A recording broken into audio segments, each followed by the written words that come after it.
कि आपकी कुंडली के पंचम भाव में या कोई भी भाव है, मान लीजिए लग्न पे ही मैं रख लेता हूं कि लग्न कुंडली में नवांश चक्र में, यह सिद्धांत लग्न, नवांश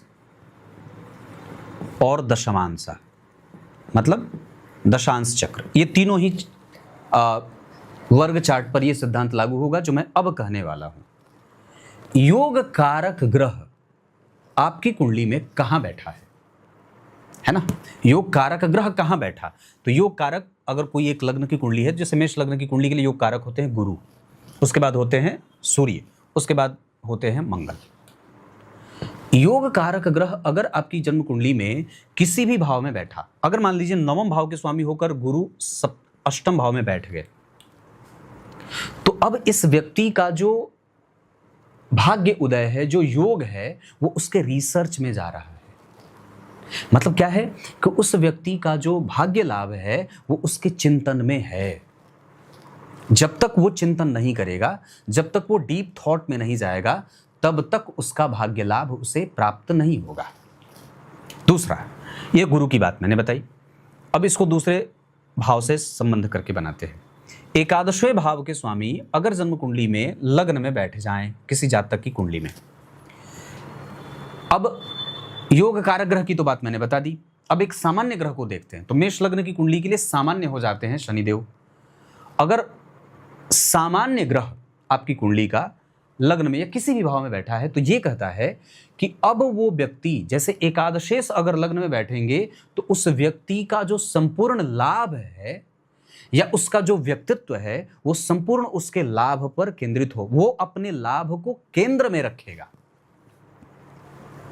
विचार करिए मैं जो बात कर रहा हूं, यहां पे भाग्य उदय कहां था, उसके रिसर्च में, उसके कंसंट्रेशन पे। कंसंट्रेट करो तो भाग्य लाभ होगा, भाग्य उदय होगा।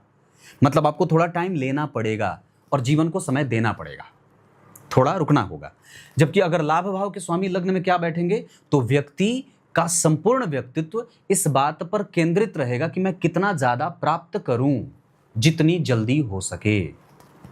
क्योंकि एकादशवां भाव जो है वो विचार करके देखिए तो एक ऐसा भाव है जो आपको बहुत सारी महत्वाकांक्षा की अग्नि में झोंकता है, वो जलाता है, वो दाहक है ना, क्योंकि नैसर्गिक रूप से वहां पे शनि की मूल त्रिकोण राशि बनती है। दूसरे भाव पे अगर इसको स्पष्ट करते हैं, मान लीजिए किसी जातक की कुंडली में सप्तम भाव के स्वामी कोई भी हैं, वो एकादशवें भाव में बैठ जाते हो, है ना। तो सप्तम भाव के स्वामी जब एकादशवें भाव में बैठेंगे तो इसको कैसे फल कथन करेंगे कि उस व्यक्ति का जो व्यापार है, उस व्यक्ति की जो दिनचर्या है, उस व्यक्ति का जो दाम्पत्य है, वो उसको एग्रेसिव बनाएगा आगे बढ़ने के लिए, क्योंकि वो प्राप्त करने वाले भाव में बैठा है।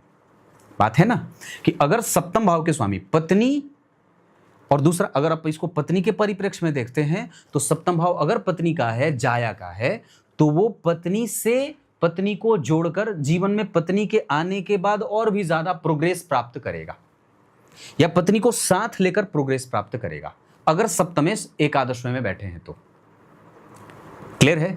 इसको और भी थोड़ा सरल कर देते हैं। किसी जातक की कुंडली में चतुर्थ भाव के स्वामी है चंद्रमा, मान लीजिए कोई भी ग्रह हो, वो एकादशवें भाव में बैठ गए, इसका फलकथन कैसे करेंगे।